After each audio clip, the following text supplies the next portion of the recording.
If you like the Young Turks podcast, I think you'll love a lot of the podcasts on the TYT network. Old School, it's one of my favorites, one of the favorites for a lot of the listeners. Please check that out, subscribe, share it. That makes a big difference, and give it a 5-star rating. Thank you.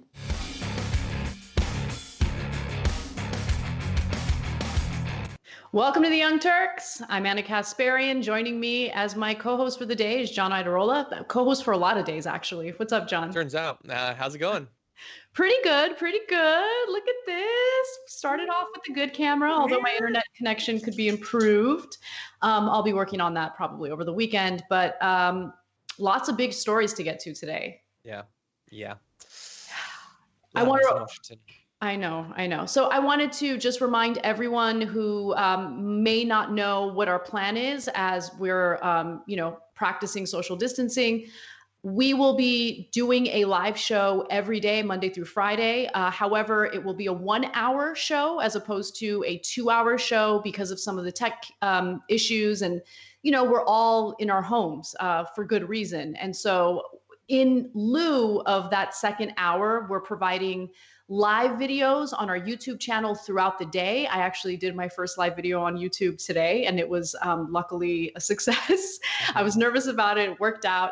And so we're going to be doing more and more of that. So you guys are still going to get coverage of the big stories. You're still going to get a pretty lengthy live show considering the situation we're in. And then we're still going to do our members only content right after that 1 hour. So make sure you check that out. John and I did a great post-game show yesterday for our members. And for anyone who's interested in becoming a member to watch that exclusive content, you can always become one by going to tyt.com/join.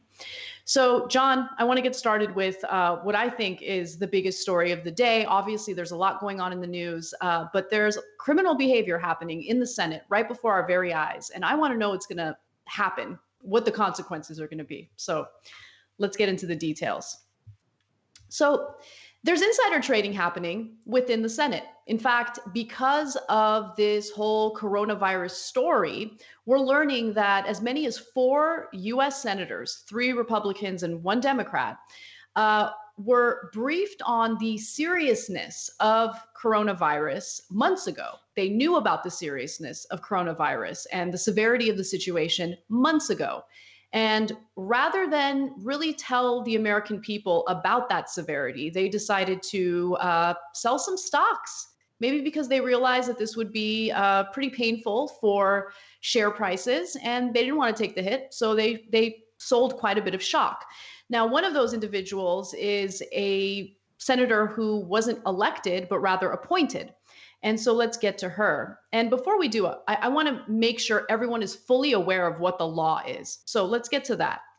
It's illegal for members of Congress to trade on non-public information gleaned through their official duties. I mention that because I'm seeing a lot of nonsense online about they're U.S. senators, so the law doesn't pertain to them. It certainly does apply to them. Okay, so let's get that out of the way. Now let's get to some of these offenders. One of them is Senator Kelly Loeffler, who, again, was not elected. She was appointed.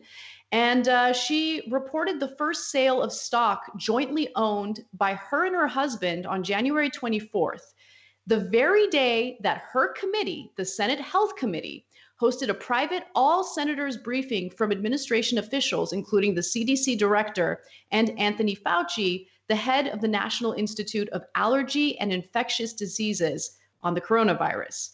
So just to give you a sense of how much she sold, between January 24th and February 14th, Loeffler reported selling stock jointly owned by her with her husband worth over $1 million, $1,275,000, and $3,100,000, according to transaction reports filed with Senate ethics officials.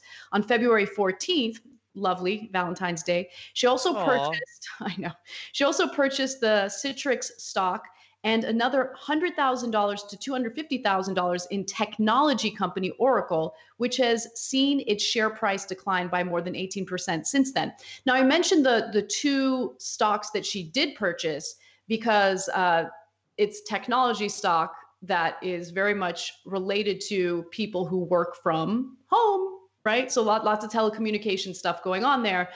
You would expect, based on the information that she was given during that briefing, that if people are going to be forced to work from home, then they're going to rely on some of that technology, and some of that, share prices are going to go up. Some of those share prices are going to go up.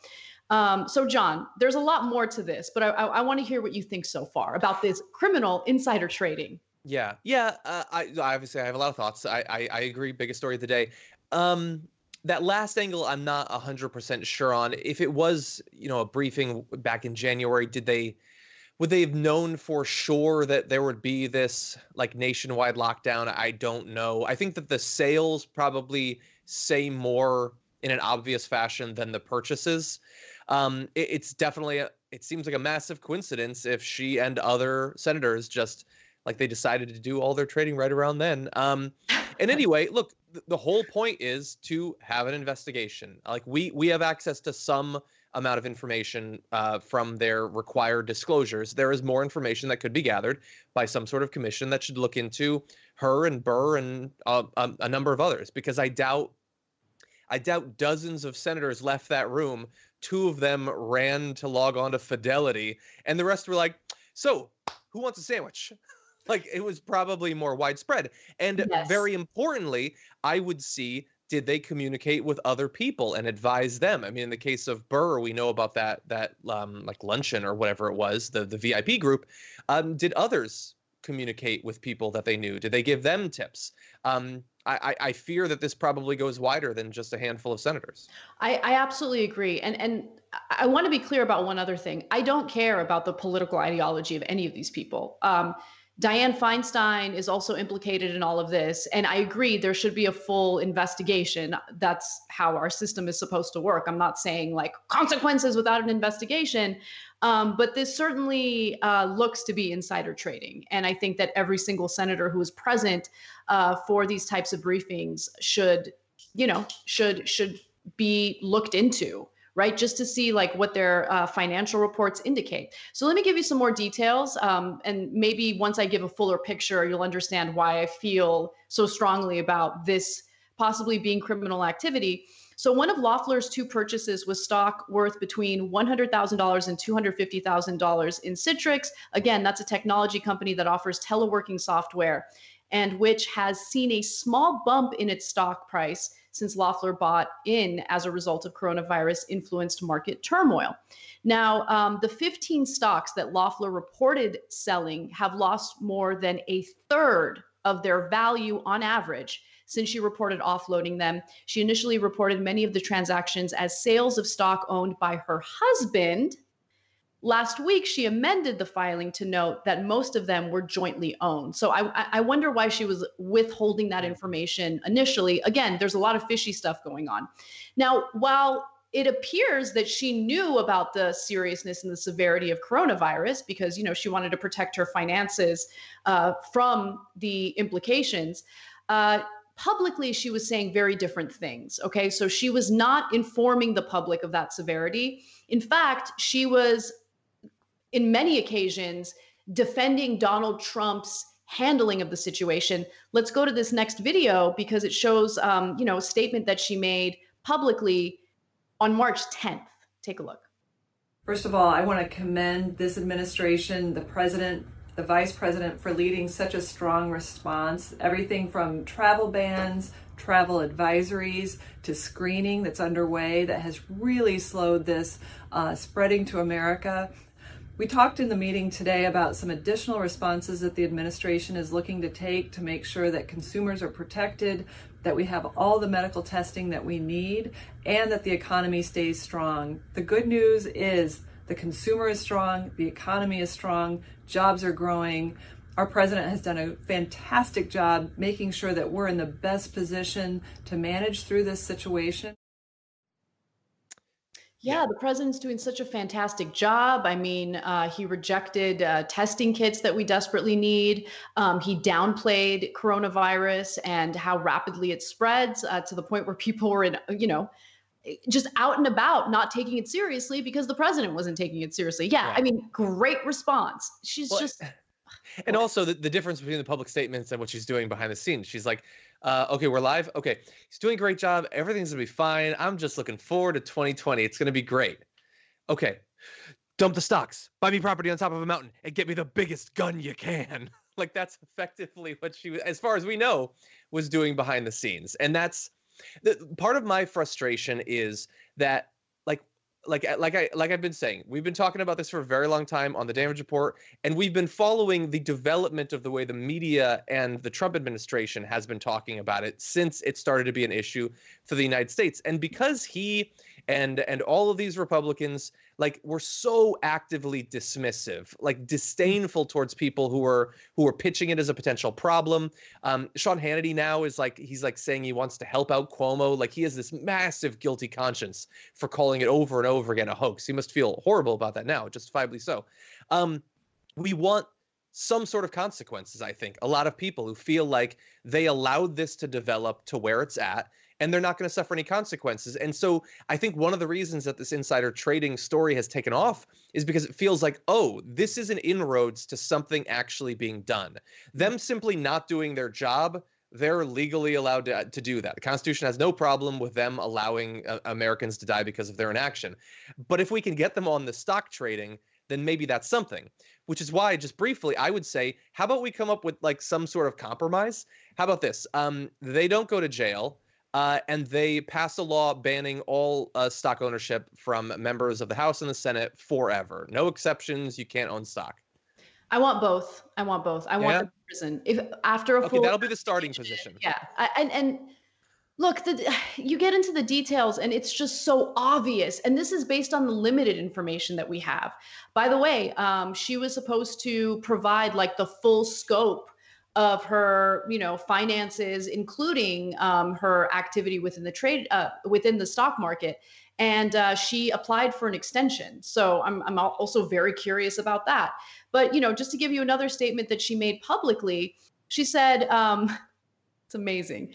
So right after that briefing in January, she went on Twitter and said the following: "Appreciate today's briefing from the president's top health officials on the novel coronavirus outbreak. These men and women are working around the clock to keep our country safe and healthy." No, they're not. I mean, there might be some individuals. Trump was not working around the clock. Yeah. Trump thought of this as a PR issue. Kushner thought of this as a PR issue. They thought of it as a problem for Trump's image. They did not really think about the ramifications, the consequences, the lives that would be lost due to their inaction and their incompetence. Yeah. And so there's the health component of this. It didn't have to get as bad as it's become if they had taken. We need to talk about a relatively new show called the Republic, or UNFTR. As a Young Turks fan, you already know that the government, the media, and corporations are constantly peddling lies that serve the interests of the rich and powerful. But now there's a podcast dedicated to unraveling those lies, debunking the conventional wisdom. In each episode of the Republic, or UNFTR, the host delves into a different historical episode or topic that's generally misunderstood or purposely obfuscated by the so-called powers that be, featuring in-depth research, razor-sharp commentary, and just the right amount of vulgarity. The UNFTR podcast takes a sledgehammer to what you thought you knew about some of the nation's most sacred historical cows. But don't just take my word for it. The New York Times described UNFTR as consistently compelling and educational, aiming to challenge conventional wisdom and upend the historical narratives that were taught in school. For as the great philosopher Yoda once put it, "You must unlearn what you have learned."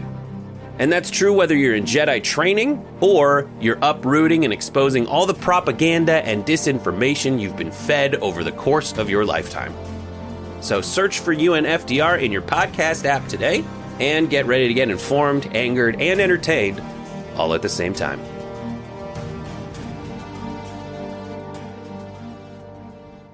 The correct action from the beginning. But then there's also like this anger that I know I personally feel about how everything just happened so quickly, right? All of this like social distancing stuff, things shutting down, the supermarkets getting swamped. Like average Americans didn't get an opportunity to prepare. And these people knew for months about what would happen and how serious this was. And they were certainly able to take care of themselves financially. Yeah. Yeah.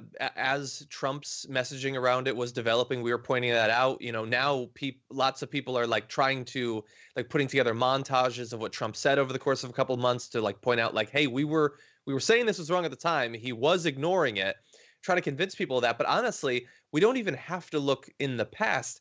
He just earlier today was saying in terms of the ability of the federal government to purchase and distribute ventilators, masks, and things like that.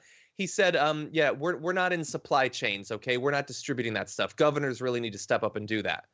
Like today, he still feels like, okay, yep, I have to pretend like I care about this. But come on, we're not going to get into like, sending supplies around so people don't die. That's a bridge too far. It's so frustrating. And by the way, governors are angry because they're being outbid by the federal government as they're trying to obtain some of these, medical devices, things that their state needs in order to treat people with coronavirus. And it's so infuriating. But let's talk a little bit about what her reaction has been to some of the backlash. And by the way, she's not the only one. I'm focusing on her because she's the latest case and it's just so egregious. Like, she denies any wrongdoing. She offers no apologies. She should be gone by now. She should not be in Senate. She should have stepped down, but instead she remains defiant and says, "This is a ridiculous and baseless attack. I do not make investment decisions for my portfolio. Investment decisions are made by multiple third-party advisors without me or my husband's knowledge or involvement." Yeah, not buying it at all, because the timing is way too much of a coincidence. But more importantly, it's hard to make that argument when your husband is literally the person who runs the New York Stock Exchange. I'm not even kidding. Okay, so the Atlanta businesswoman, according to the Daily Beast, whose husband is the chairman and CEO of the New York Stock Exchange, has a fortune estimated at $500 million.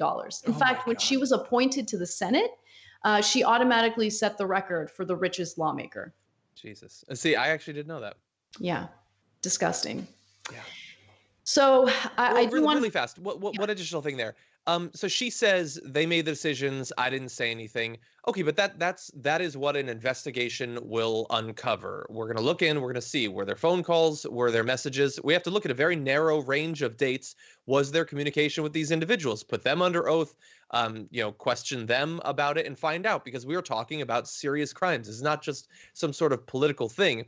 This is 100% illegal. You can investigate to find out. And so far, I've seen, like people saying, including AOC and even Tucker Carlson, saying that like Burr should step down and Loeffler should as well. But let's get the wheels moving on an actual investigation. They can definitely start that. I totally agree. I definitely want to see that investigation.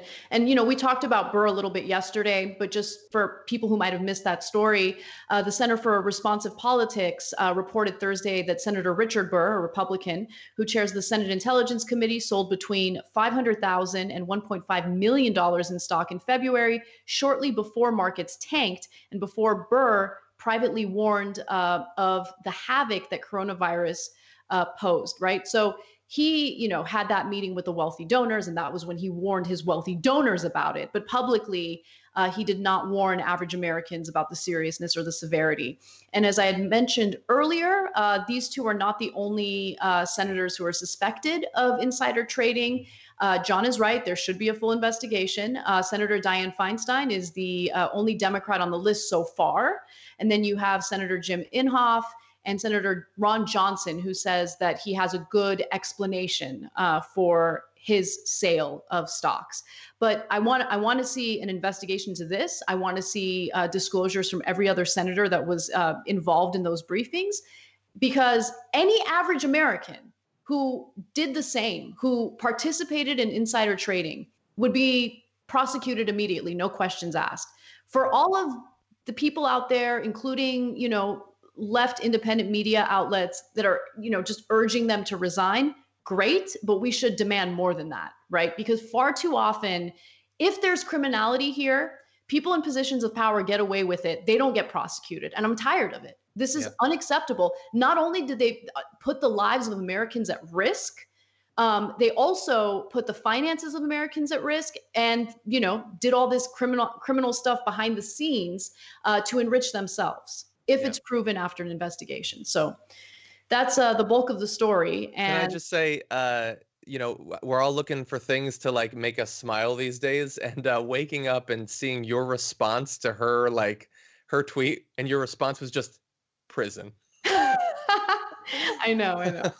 No, she's just ridiculous. Like, oh, I don't know.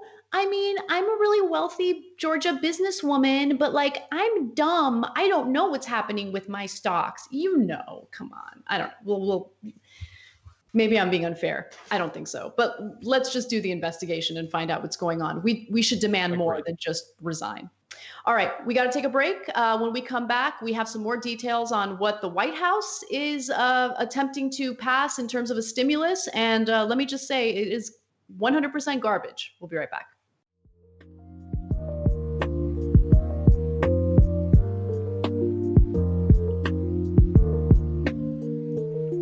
All right. Welcome back to the Young Turks. So I wanted to read some comments on TYT Live. So Eddie O'Donnell writes in and says, Anna and John is all the power panel for this Friday afternoon/evening. Yes, I think that we are going to do it this way on Fridays during the distancing for good reason, just to keep things as simple as possible for tech reasons. And by the way, speaking of tech comments, thank you to everyone who's been so kind to us throughout this whole process. You guys have been so incredible and so sweet. As I mentioned yesterday, our team's been working so hard, and I'm really proud of everyone. And Blakely says, Anna, please stop apologizing for the quality of the show. You guys are doing an incredible job and bringing us much needed news. You don't get enough thanks for all you do. So thank you. Thank you. I have canceled all non-essentials, but refuse to cancel my TYT membership. So I'm so grateful for you guys. It makes me like emotional. So thank you. All right. Well, let's move on to our next story because I want to keep an eye on what's really happening with the White House and Senate Republicans, what they're really proposing and trying to help Americans. And as we said yesterday, there's a lot of big talk publicly, but if you really get into the details of what they're proposing, it's not good. So we have some details on what the White House and Senate Republicans have been working on to provide relief to Americans who are suffering as a result of this economy coming to a screeching halt. Now, it's come to a screeching halt for good reason. People are practicing social distancing in response to the spread of COVID-19, and several industries have taken a hit. And so publicly, Republicans make it seem like they're coming from the left, like they're out-lefting Democrats. But in reality, you look at what they're proposing and it's garbage. So first of all, they certainly do prioritize businesses and industries before they even really consider what Americans need to get by and pay their bills through this process.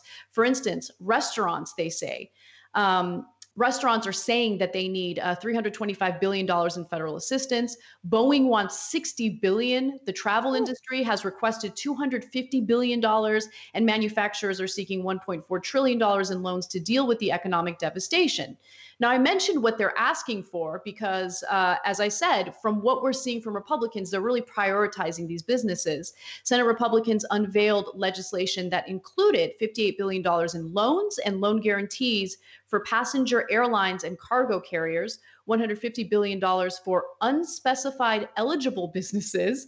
And I wonder if Trump's going to get some of that money. I wouldn't be surprised. Mar-a-Lago just shut down. He might want some. I would not be surprised. And $300 billion for small business loans, as well as direct cash payments to Americans. Ooh, direct cash payments to Americans. Let's get into the details about that, right? Mm-hmm. So we've already mentioned that they wanted to do means testing. Their means testing is as mean as it gets. So individuals making, it's terrible, like individuals making $75,000 based on a 2018 tax return would be eligible for $1,200 payments or $2,400 for couples filing jointly. Now, this is where you should pay close attention because this is where the means testing comes in.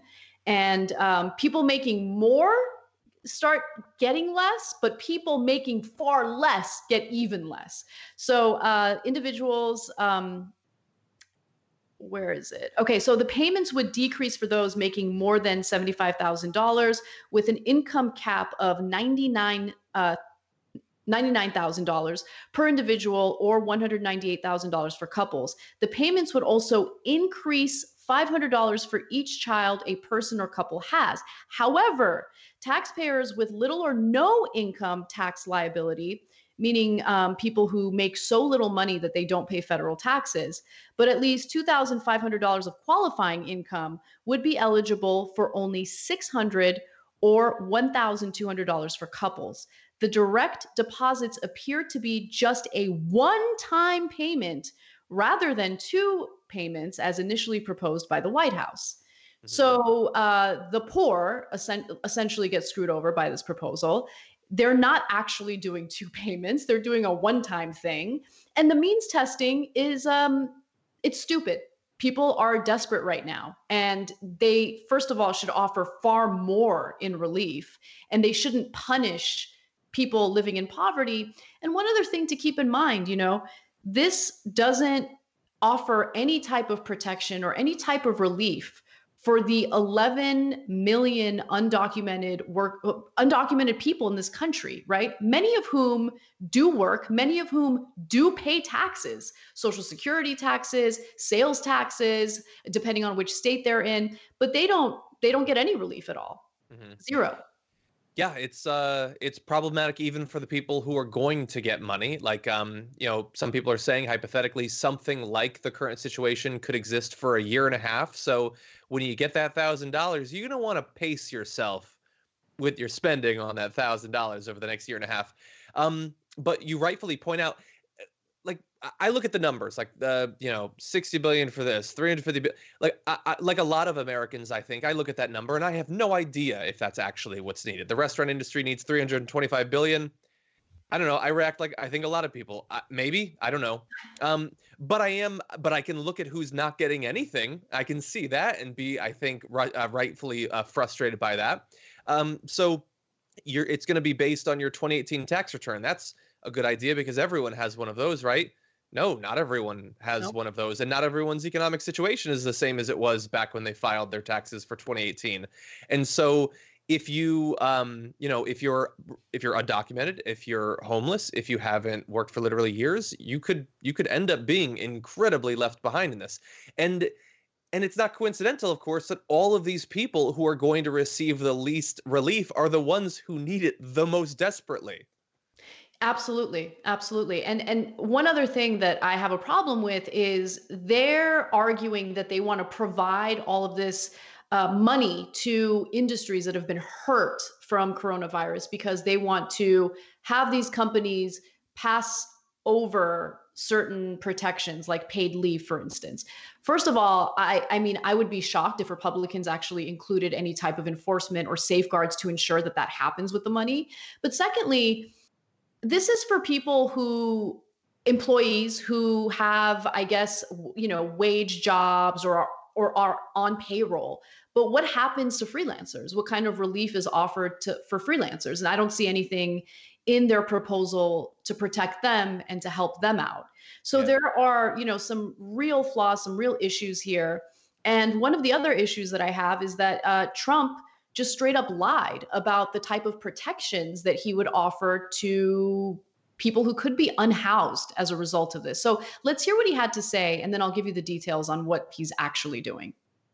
Today, I'm also announcing that the Department of Housing and Urban Development is providing immediate relief to renters and homeowners by suspending all foreclosures and evictions until the end of April. So we're working very closely with Dr. Ben Carson and everybody from HUD. So the reality is, under the Department of Housing and Urban Development's plan, which was released Wednesday, foreclosures and evictions would stop for 60 days on single-family homes with loans through the Federal Housing Administration. That would apply to roughly 8 million units, according to HUD. Only FHA homes lived in for at least a year can be rented out. And by the way, that's compared with roughly 43 million households who rented in 2019, according to the US Census. So this is not anywhere near what we need to protect people during this time. Yeah. And it's consistent with our main criticism is even when they want you to believe that now they take it seriously, they appear to take it seriously enough to say the right things, but the reality never matches it. It's enough to reassure people, to potentially get them to think that Donald Trump is a good leader in this crisis, but not necessarily enough to stop the bottom from dropping out for millions and millions of Americans. And it's incredibly short-sighted because, I mean, how long do they think they can keep all of these deceitful balls in the air? At some point, they're going to come down. Like those people who are going to end up being evicted because your statement doesn't actually protect them, that's going to be devastating. The economy is going to be hit. Like your lies can fool people like on the surface, but they can't actually prop up an economy. They can't keep people from dying. They can't keep people from going bankrupt. Exactly. And I just think it's important to really be clear about, Brett accurately called me out specifically, like during a break, about how, look, Democrats aren't really offering as much as they should, but don't be mistaken about Republicans and what they're doing. Because, at that moment, there was a lot of strong talk coming from the likes of like Senator Mitt Romney about how like, let's get cash into the hands of Americans now. And that was the message from Republicans. And at the time, we were hearing about means testing from Democrats. And that was irritating, right? But don't get it twisted. Republicans certainly want means testing as well. And the way that they would apply it is even more cruel. Yeah. So I want to make sure that everyone's like fully aware of what's happening. And what I would like to see from Democrats is some strength. Like this is the perfect opportunity to really implement progressive policies that would help Americans. I mean, policies that they claim that they've been in favor of, right? But they can't do it because there's all this obstruction and they can't work with. This is the perfect time to really use your platform as a Democrat to push for things that could not just temporarily relieve what Americans are going through, but relieve what Americans have been going through economically for a while now. And they have all the leverage when you really think about it, all of the political leverage. Yeah. They should be using this opportunity. Yeah. Yeah. And if they had the right presidential candidate, I think the Democratic Party could put forward that message if they supported that candidate and if they supported that platform. Definitely. All right, I'm going to take a quick break. I want to reset my internet connection and we'll go on with the rest of the stories. We'll be right back. We hope you're enjoying this free clip from the Young Turks. If you want to get the whole show and more exclusive content while supporting independent media, become a member at tyt.com/join today. In the meantime, enjoy this free segment.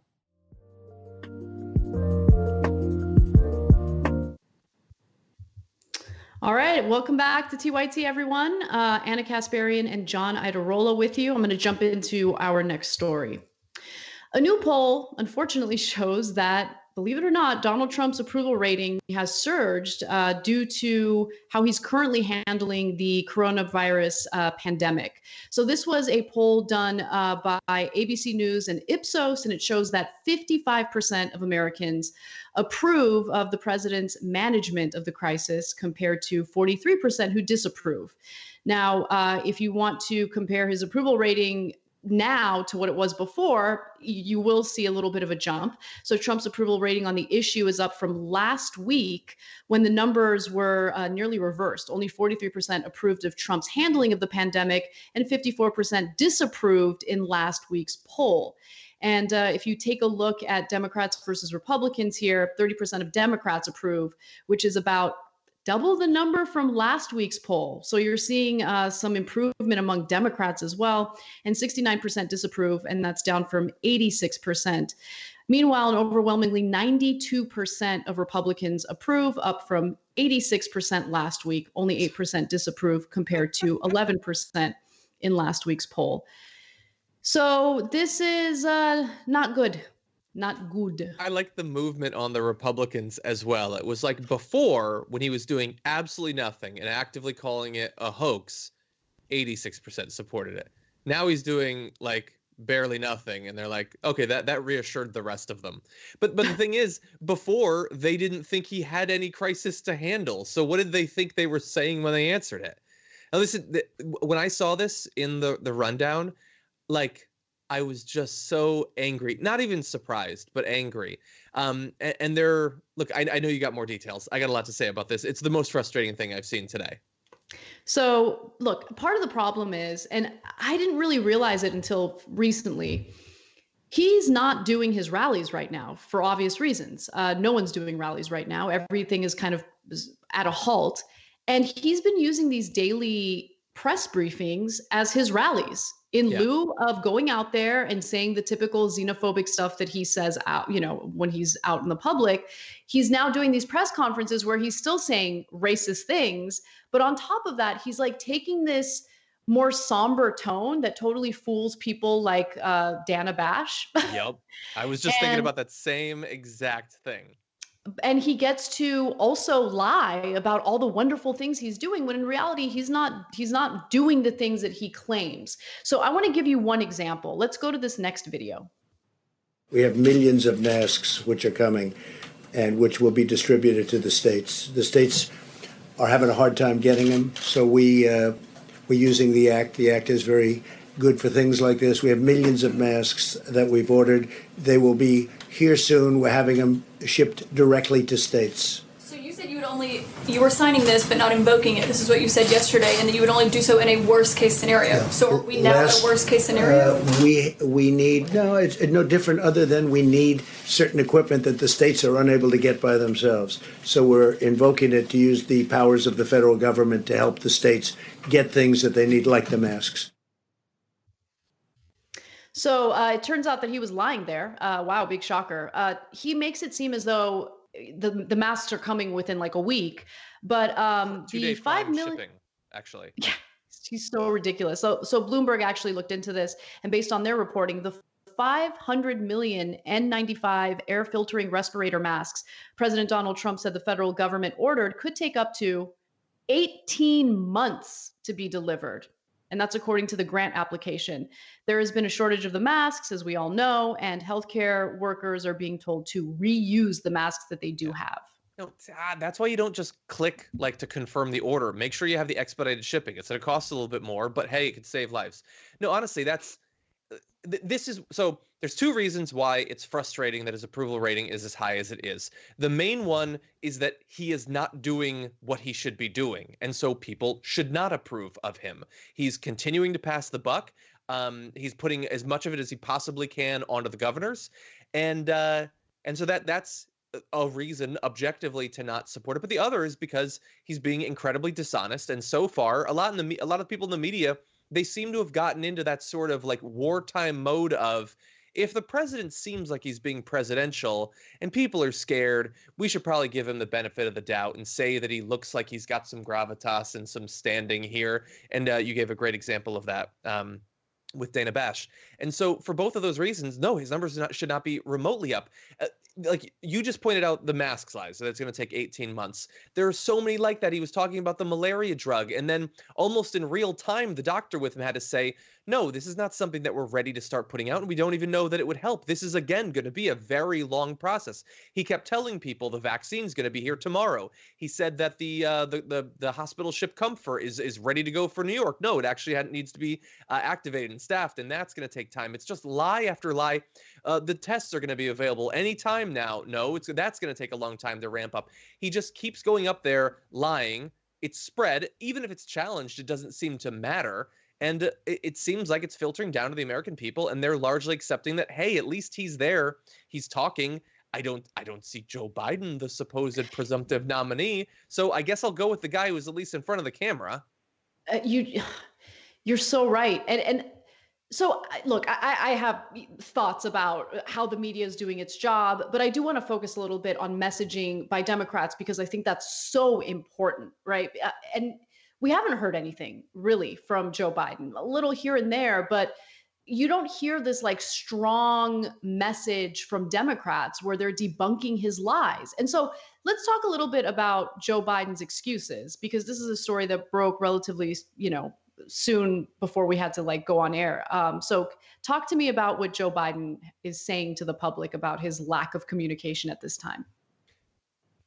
So, I mean, not much. He had that call with reporters, and what they're saying is, man, they're really working behind the scenes, and they're looking into some sort of tech. Like, there's one of like little computers or something. We're looking into these, and maybe there's a program, and I hear Periscope is a thing, and maybe at some point we'll be able to take some questions and talk to people. Like he said it's above his pay grade. He wants to be president, by the way. It's above his pay grade to figure out a way to speak to people. He has a staff of hundreds, thousands, presumably.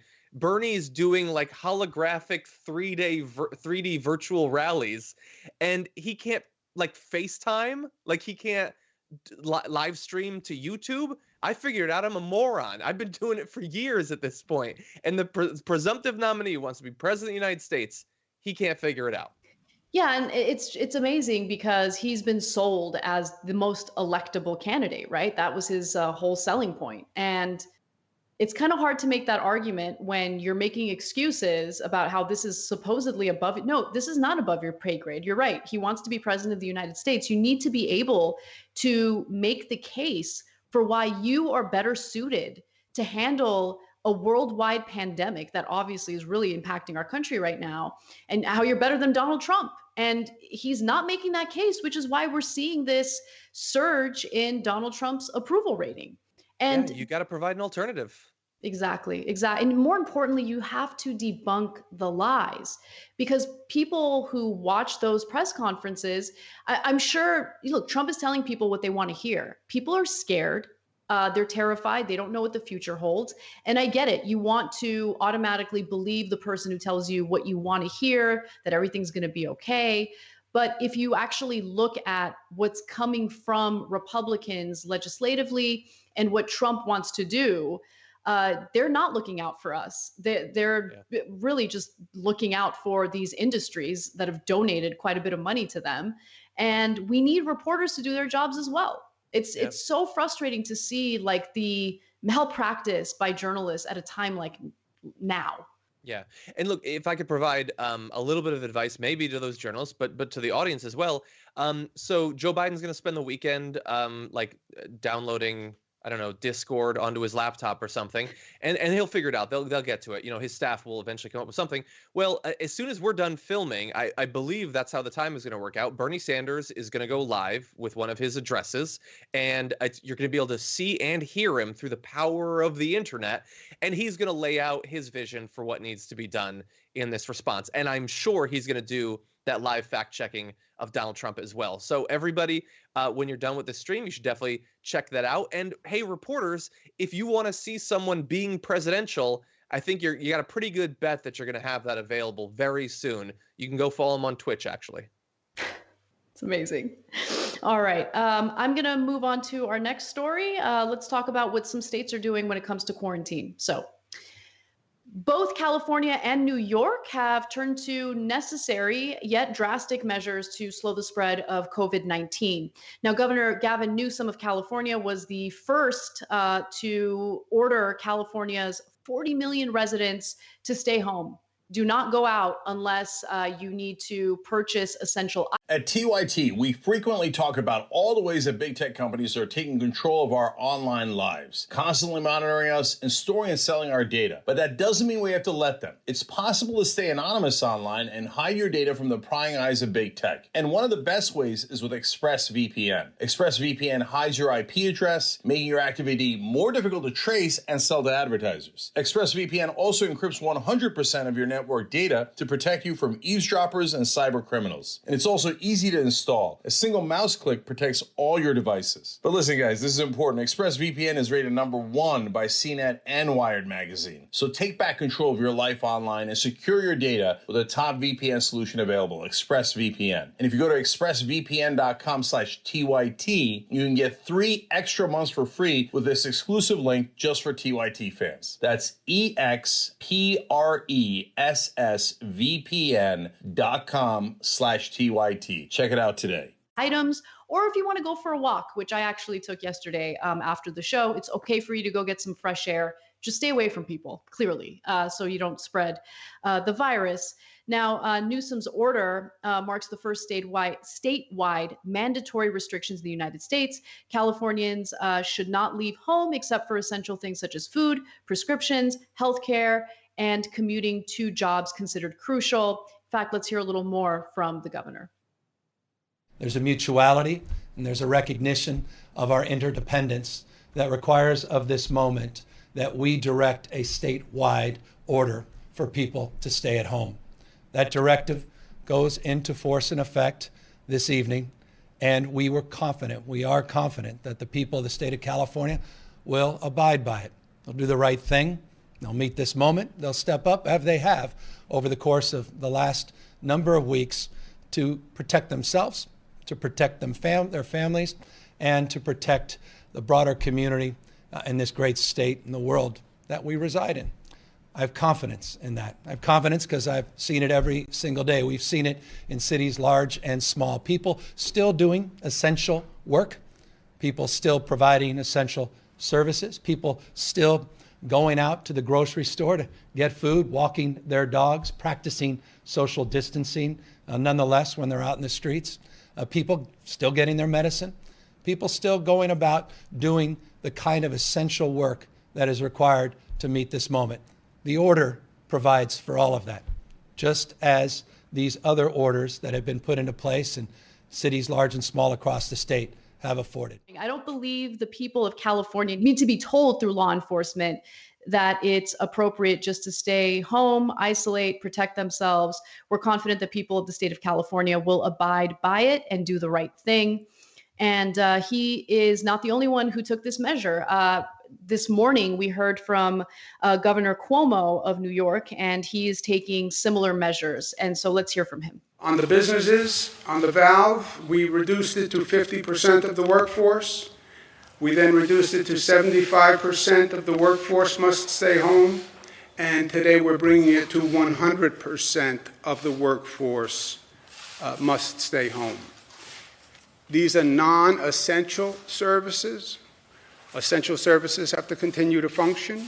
Grocery stores need food, pharmacies need drugs, your internet has to continue to work, the water has to turn on when you turn the faucet. So there are essential services that will continue to function. So essential services will continue to function. Look at that cute little picture of me. Anyway, essential services will continue to function. So there were two questions, John, that people wanted to know about. In California, people were wondering if marijuana dispensaries would remain open. And in New York, people wanted to know if liquor stores would remain open.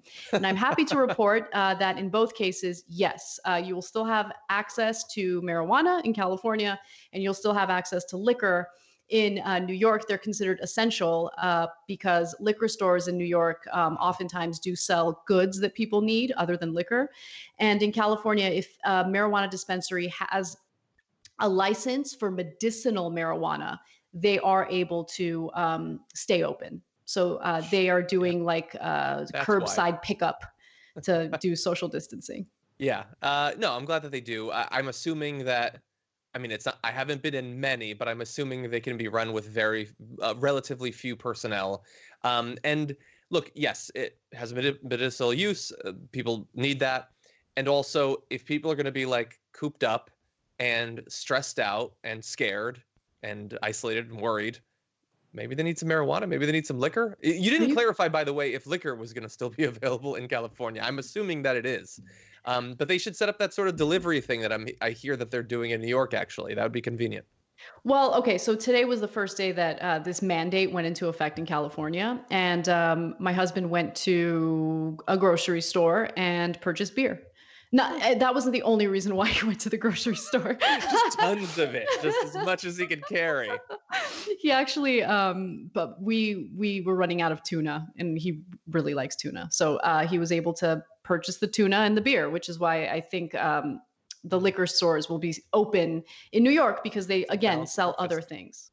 Yeah, exactly. Yeah. Yes, of course. And look, it's going to be much the same in many other states. Lots of states are going to have this start to happen, like in a day or in a week or whatever. Yeah, a lot of places will still continue to be open. It has to be. We have to eat, as they point out. And I like that the number of businesses that are considered essential is a little bit more expansive than it perhaps could have been. But they're making sure that people are going to have access to like internet, for both communication, to be able to work, entertainment, all of that. That is incredibly crucial. Exactly. And by the way, I just want to note that not everyone is taking coronavirus seriously, even at this point. And so one of Trump's advisors actually questioned whether it was worth it to damage the economy by ordering a statewide mandate to stay home. How disgusting is that? Stephen Moore is his name. He was on the Ingram Angle last night making that point. It's just pathetic. We got to keep people safe. Look, this is a collective effort. If some states aren't taking this seriously, then this is going to needlessly risk the lives of so many people. And it's also going to make this process a lot longer than it needs to be. Mm-hmm. So if he's really worried about the economy, then let's get everyone to take it seriously. Yeah, it's ridiculous, but not that surprising. And look, we should bear in mind that at some point we are going to be past this. At some point we'll have a vaccine. Hopefully as little damage as possible will be done between now and then. But at some point we will be able to resume our lives, and hopefully we will have made some changes that make us more ready for if some other disease starts to spread in the same way. Definitely. All right. Well, this has been a really fun show. Again, I do want to thank everyone for bearing with us. Everyone who's supportive of TYT. John, you've been a trooper. Thanks for doing the show with me. Tiny little Anna image. I know, right? And it's my favorite picture that Cassie Hanks took of me. So maybe we can blow it up for emergency situations like this one. Anyway, thank you so much, everyone, for watching. I hope you enjoyed the show. Cenk will be back next week. I spoke with him today. He is recovering and he sounds great. And have a great weekend. You can expect more live videos from us. Thank you again.